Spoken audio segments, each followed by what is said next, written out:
NASCAR's situation with the current business model doesn't seem to be improving, and the team owners are going absolutely ballistic. Led by Tony Stewart, the RDA has had enough of the crumbs they feel NASCAR is feeding them, thanks to the charters and the percentage of the total revenue that goes back to their bank accounts. With the recent success of the SRX, the split decision has been brought up yet again. Are we close to seeing the team owners start up their own series, or is this just a bluff to see if NASCAR will blink? Currently, NASCAR operates under a unique revenue-sharing system, where tracks retain approximately 65% of the income, while team owners receive 25%, and NASCAR itself takes 10%. While some argue that the 25% allotted to team owners should suffice, it's evident that their concerns and grievances are not baseless. It's crucial to consider that teams bear a substantial responsibility in NASCAR by securing sponsorship deals, which contribute between 60 to 80% of the funds essential for the sport. A significant portion of these funds finds its way to the France family, often regarded as the sport's founding family. Bill France Sr., the pioneer behind NASCAR, laid its foundation back in 1948. However, the sport has undergone significant transformations and evolutions since its inception, making change inevitable. So what exactly are the team owners advocating for? Their primary objective is to establish a governing body or organization to represent their interests. Enter the Race Team Alliance, or the RTA, comprising all 36 NASCAR team owners. Jeff Gordon, the vice chair of Hendrick Motorsports and a prominent RTA member, expressed dissatisfaction with the pace of negotiations between the RTA and NASCAR. Consequently, he decided to take the matter public. Taking a private dispute into the public eye is rarely an ideal course of action, but unfortunately, the Race Team Alliance, or RTA, felt it had no other recourse. Their requests and concerns were falling on deaf ears at NASCAR, and the RTA wanted to convey that they mean business and won't be disregarded. As tensions between NASCAR and the RTA continue to escalate, the prospect of a split becomes increasingly likely. The RTA is now examining a model within NASCAR that serves as a potential blueprint for what they desire if NASCAR fails to meet their demands. Tony Stewart and his Superstar Racing Experience, or SRX, have injected a glimmer of hope into the RTA, suggesting that NASCAR is not infallible and can be vulnerable to disruption if the team owners so choose. So what exactly is the SRX model, and how does it currently function within the NASCAR landscape? Tony Stewart is a well-known figure in the NASCAR community, renowned for his steadfast commitment to what he believes is right. It is this unique perspective that positions SRX as a potential threat to the future of NASCAR. The Superstar Racing Alliance, or SRX, is an American stock car racing series founded by a consortium that includes Tony Stewart, Ray Evernham, Sandy Montag, and George Pine.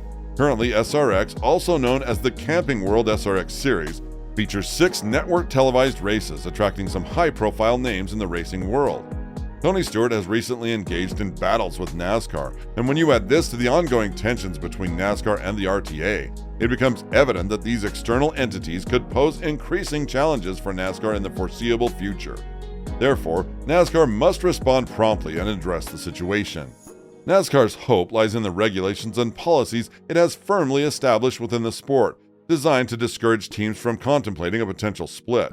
One significant factor in this strategy is that RTA teams are prohibited from participating in events using NASCAR vehicles unless NASCAR sanctions these events. This contractual arrangement is set to expire in 2024, but time may not be on the RTA's side. Notably, there is a potential loophole in the legislation and regulations proposed by NASCAR. Indeed, there's a noteworthy loophole that the SRX series has expertly capitalized on. This loophole revolves around teams being able to organize their own events using non-NASCAR cars, a practice that the SRX has been implementing for the past 2 years. If there's one person who knows how to navigate and exploit such loopholes, it's Tony Stewart. As a co-owner of Stewart-Haas Racing and a part of the RTA, his concerns regarding NASCAR's future hold substantial merit. If the team owner's demands aren't met, a split appears increasingly likely. Speaking of splits, let's draw a parallel to a historical precedent, the IndyCar 500. Currently owned by Roger Penske, the IndyCar 500 experienced a significant split in 1994, leading to the formation of the Indy Racing League, as long-standing disputes with CART had simmered for some time. Eventually, CART was brought out of bankruptcy, and in 2008, both sides finally reconciled, culminating in the formation of the unified IndyCar 500 Championship. The split in the past, as seen in the case of the IndyCar 500, didn't yield positive outcomes for team owners or the businesses associated with the championship. Therefore, NASCAR teams, especially the RTA, need to exercise caution in how far they're willing to push before declaring a split and potentially subjecting NASCAR to seismic changes. Before concluding that a split is inevitable, there's a need to explore avenues for reconciliation and collaboration with NASCAR to restore the harmony of the past. It's evident that the existing business model is no longer viable, a fact recognized by virtually everyone involved. While this model may have sufficed in bygone eras, it falls short of meeting the demands of today's team owners. The RTA's primary demand of securing more than 25% of the revenue pie stems from the escalating costs associated with running a NASCAR team. Maintaining a team in NASCAR has become a costly and demanding endeavor, and team owners believe that NASCAR needs to better grasp the financial challenges they face. While the sport and the tracks continue to rake in substantial profits, their team and the owners are left with mere crumbs. If you're a multi-millionaire team owner in NASCAR, this hardly seems like the ideal business venture, let alone an environment conducive to growth. Consequently, the RTA has grown impatient with NASCAR and appears poised to take matters into their own hands.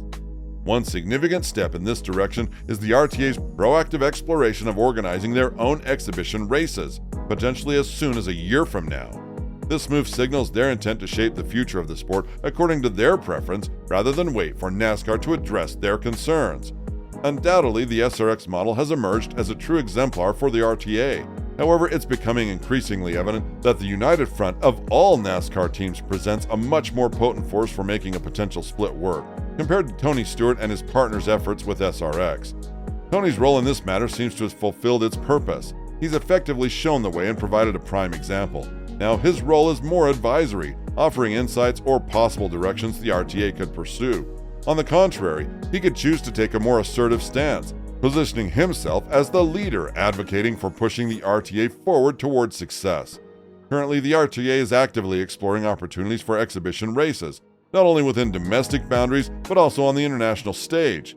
According to insights from Adam Stern of the Sports Business Journal, the RTA's request is seen as a genuinely exploratory move, signifying their impatience with waiting for NASCAR to react. Their decision to take these matters public highlights their frustration, which should be a clear warning to NASCAR. So how does NASCAR respond to these requests? Regrettably, their response appears to be somewhat inadequate. They've urged the teams to cut costs in the future while providing a brief uptick in revenue. This approach could be likened to giving a lollipop to a hungry beast, and considering that this beast shows no signs of relenting, NASCAR needs to tread carefully as the France family's grip on the situation appears increasingly precarious. The legal landscape indeed appears to favor the teams, particularly with the lucrative loophole that has proven highly advantageous for the SRX. This situation does not bode well for NASCAR. Steve Phelps, the president of NASCAR, responded to Dave Alporn's call for increased funding, emphasizing the risk of teams facing bankruptcy. Phelps made this statement to the Sports Business Journal, indicating NASCAR's intent to provide more money to the teams from a revenue perspective. However, when queried about the specific 25% increase demanded, Phelps sidestepped the question. Instead, he highlighted a different angle, suggesting that the interest in becoming a team owner in the sport has never been higher. This statement is intriguing and could be interpreted as a direct message to team owners. If they are dissatisfied, they are free to leave, as there are potential replacements waiting in the wings. While NASCAR undoubtedly aims to retain the team owners who have played a pivotal role in the sport's popularity, the inability to reach an agreement could usher in a turbulent season in NASCAR. The debate over team costs in NASCAR has been ongoing for at least 3 decades, and throughout this period, NASCAR has consistently implemented changes in how teams operate. It's true that measures like reducing team time at the track have helped manage costs, but they have come at a price, such as limited practice time and restrictions on engine swapping between qualifying and race engines. There have also been attempts to limit the number of tires each team can use per weekend. More recently, the introduction of the next-gen car has brought about significant shifts. Teams are now required to purchase the car from a NASCAR vendor, and the car features a 3-piece chassis with limited spare parts. This shift has imposed additional expenses on teams, leading to penalties when parts are repaired but not to original specifications. In the past, many teams had in-house fabrication shops to build chassis and components, bypassing the need to purchase these parts externally. Another critical aspect is safety. In recent seasons, we've witnessed several drivers getting injured and some retiring prematurely, whether by choice or not. This raises questions about the safety of the previous generation car and whether NASCAR has stepped in adequately when teams or manufacturers cried foul, claiming an advantage. These factors, among many others, have brought us to the current state of the sport.